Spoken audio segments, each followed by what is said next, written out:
Um scalper deve focar em operar a favor da correnteza ou contra a tendência? Tá? Essa é uma dúvida que me perseguiu por muito tempo. Sentei do lado de muita gente boa já que defendia lados distintos. Gente que defendia operar a favor de correnteza ou de maneira híbrida, na verdade, pegando as duas possibilidades, e gente que só defendia operar contra o movimento, tá? Dizendo que era muito difícil pegar a ida do movimento, né? Seguir a correnteza no mercado. Então vamos lá. Eu criei, né, ao longo desses anos, aí, desenvolvi uma opinião própria sobre esse tema, tá? E gravei esse vídeo aqui para falar justamente sobre ela. Vamos lá, bora pro vídeo.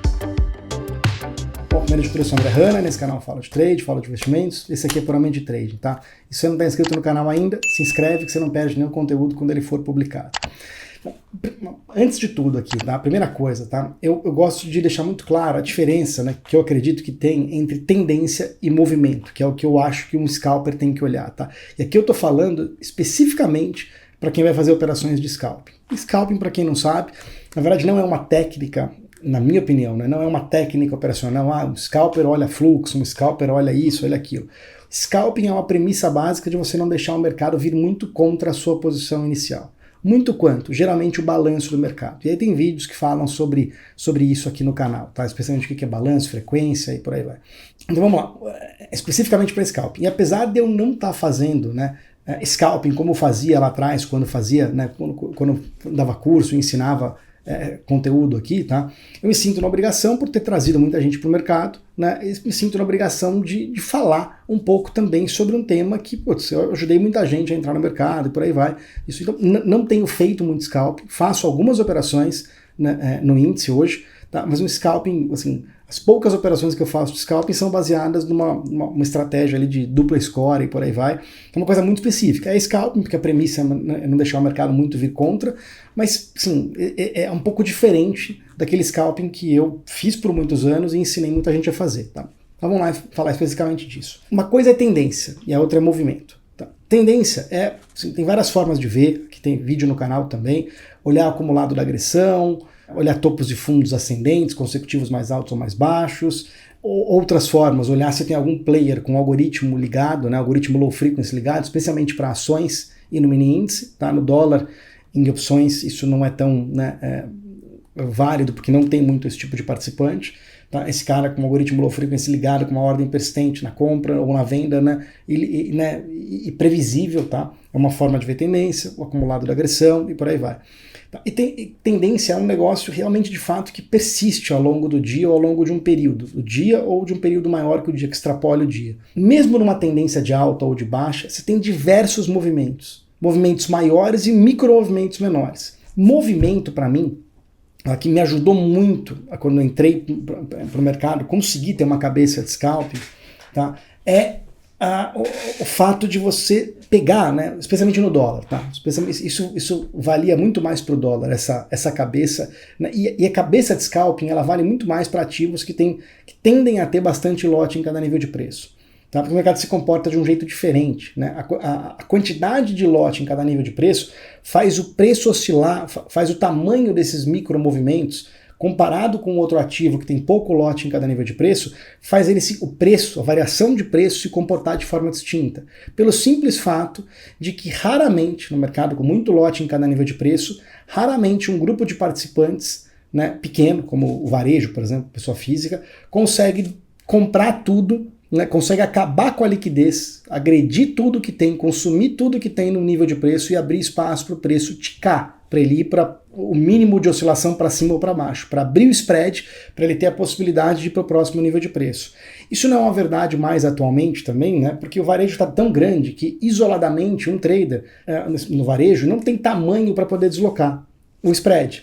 Mas o grupo de varejo está tão grande no mercado nacional hoje que o grupo em conjunto, e por estar em salas, por estar em copy trades e por aí vai, né, acaba atuando de maneira meio que junta, de maneira meio que, na maior parte das vezes, né, de maneira meio que conjugada esse grupo.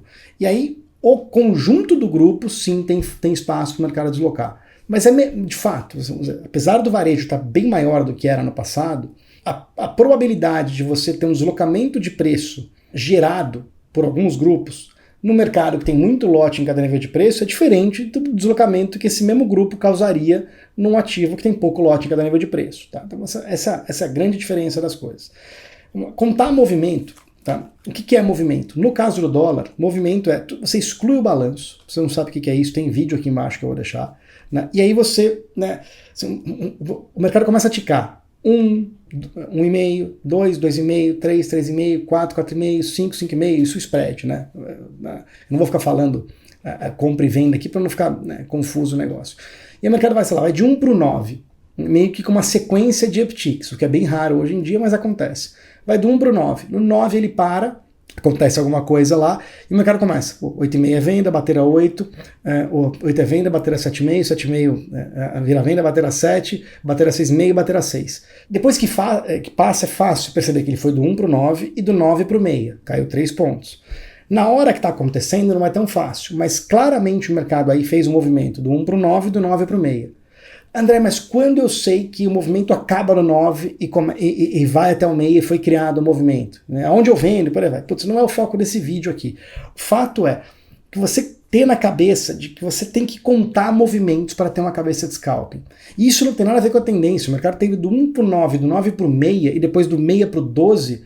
Não pode nem ter alterado a tendência do dia, pode nem ter criado uma tendência no dia, o mercado pode estar lateral em termos de tendência, e ele tem diversos movimentos e micromovimentos. Então, um movimento é toda vez que o mercado vai de um ponto ao outro, que passa do tamanho do balanço do mercado, e ele acaba esse movimento quando ele reverte esse movimento, também ultrapassando o balanço do mercado. Vindo do 9 para o meia, ele já criou um movimento. E aí, sei lá, o mercado depois foi do meia para o 12, subiu 6 pontos, pô, criou mais um movimento.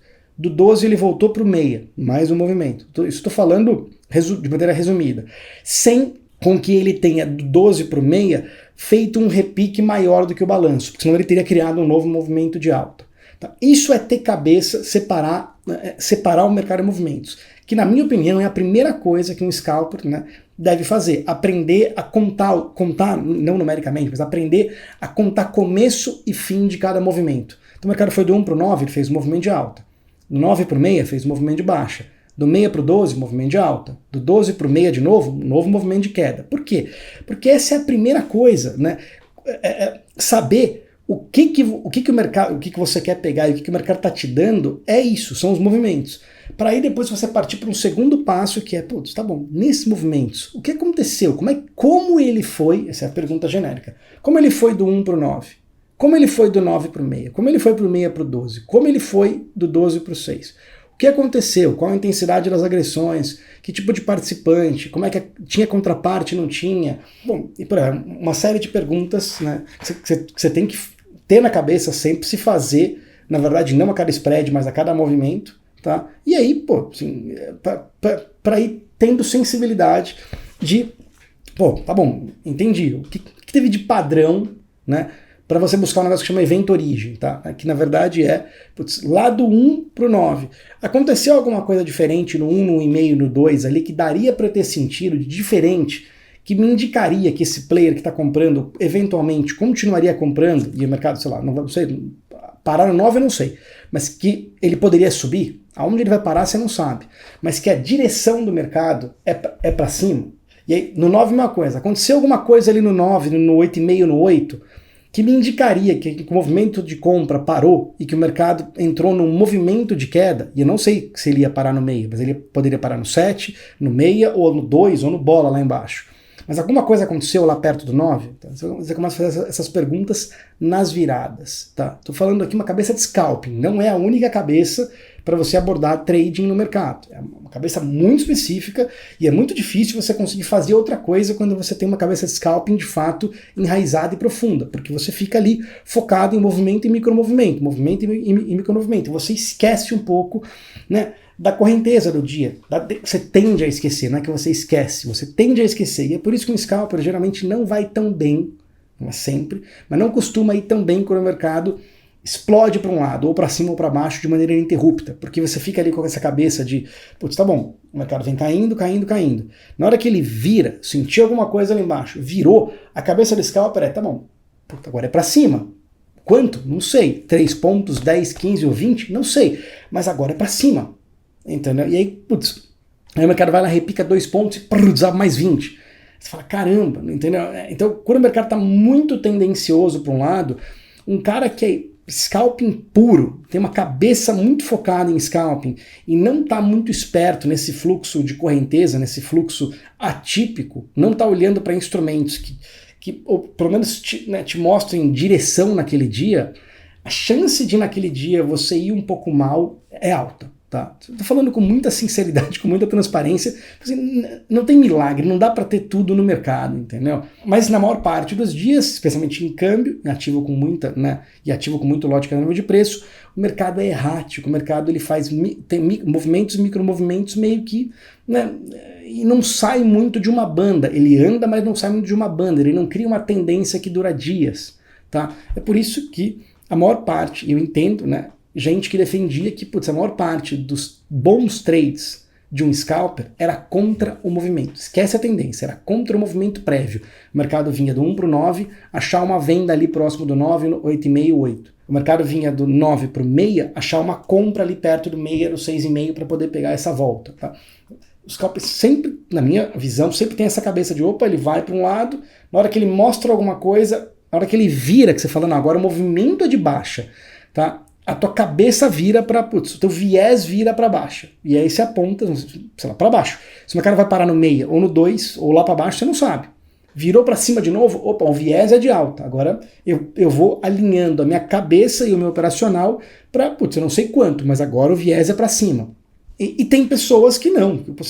Você tem que ser, só operar a favor, eu nunca vi ninguém falar. Não, só opera a favor do movimento. Tá? Isso, scalper bom, tá? Já vi gente falar, não, você tem que entender o que o mercado está pegando. Tem hora que, né, o mercado está proporcionando, tem hora que o mercado vai te permitir pegar movimentos de ida, o nascimento de movimento, que é no caso ali do 1 para o 9, tá? Tem horas que o mercado vai te permitir pegar a volta, tá? Que é do 9 para o meia, tá? No exemplo que eu estou dando aqui. Tá? Tem gente que defende você ser híbrido, tentar pegar os dois lados, porque, né, é o que o mercado está dando, e tem gente que era muito mais, olha, eu só consigo operar contra o movimento, porque eu espero o mercado, a cabeça é essa frase, eu espero o mercado sair um pouco do que eu acho que é um preço de equilíbrio, do 1 para o 9, aparentemente ali, do meia para o 9, ele exagerou, tá? E aí eu olhava isso no fluxo, escassez, como é que a tela vinha, um monte de lote desaparecendo e por aí vai. E tentar pegar uma volta para um equilíbrio. Do 9 para o meia, ele voltou para o meia, porque do 1 até o meia, ele foi de um jeito que equilibrado. Do meia para o 9, ou do meia lá para cima, ele foi meio que, de um jeito que não é sustentável. Foi de um jeito que, sei lá, entrou stop de alguém, stop de algum vendido, e ele vai dar aquela estilingada e acha um novo equilíbrio para baixo. É pegar essas discrepâncias, essas disparidades de preço, pegar um pouco da volta. E o dólar sempre foi, você não pode esquecer disso, que você não está operando um setup. Você não está operando, quando você está operando inversão de fluxo, absorção, inversão ou absorção a lotes piorados, que é operar a ida, né? Não tem nada a ver com operar a volta, né? Uma absorção de operar a volta é operar a favor do movimento. Você não está operando o setup, você está operando um comportamento de player por trás do mercado. Então, pega um exemplo claro aqui. Quando o dólar, que sempre foi um mercado que teve muita briga, para cada vez que tinha alguém querendo comprar, você achava uma contraparte ou nos próximos níveis de preço ou no mesmo nível de preço que esse cara. Então, assim, sempre foi um mercado que tende a ser muito brigado, né? Porque você tem muita divergência de opinião, você tem toda hora um cara que, além do especulador, você tem toda hora um cara que precisa travar uma exportação, tá? E você tem um cara que precisa travar uma importação. Então você tem cara fazendo sinais contrários. Você tem dinheiro entrando e saindo do país. Então você tem o dealer, né? Que é um banco, alguns bancos que internalizam esse dinheiro, comprando e vendendo dólar futuro, né? Então assim, você tem sempre assim. É um mercado que eu acredito, no mercado brasileiro, que mais tende a ter contraparte, né? Que mais tende a ter divergência de opinião com um lote grande. Tá? Esse aqui é o ponto. Muito mais do que qualquer outro ativo, muito mais do que índice, infinitamente. Acho que o índice está no extremo oposto disso. Tá? E muito mais que ações também. Tá? Então, você está operando um comportamento, né? O que você quer ali pegar, transvestido de um setup, chamado de absorção ou de absorção piorada, é um comportamento de player. Que ora quando tem muita contraparte no mercado, o mercado tende a ficar brigado. Então qualquer operacional contra o movimento prévio de absorção, de inversão de fluxo, de parada, de exaustão, tende a ser efetivo. Tá? Por quê? Porque está com briga, tem comprado e tem vendido no mercado. Tem comprador e tem vendedor no mercado. De novo, com potencial de movimentar preço, com lote.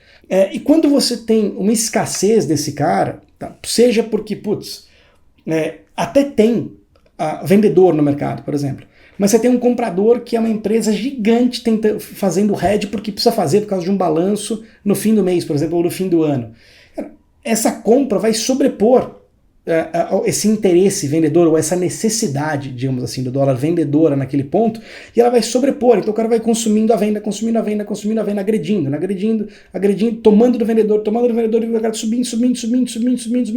Nesse dia, ou nesse período em que isso está acontecendo, essa discrepância desproporcional, ou que você tem um comprador muito forte, ou que você tem um comprador normal, como teria todo dia, mas você tem ausência de vendedores naquele dia, por qualquer motivo que seja, e o comportamento do preço é mais direcional naquele dia, operar contra o movimento prévio vai ser difícil. Aí você fala, então, André, mas então vamos lá, o que eu faço? Opero contra ou opero a favor do movimento?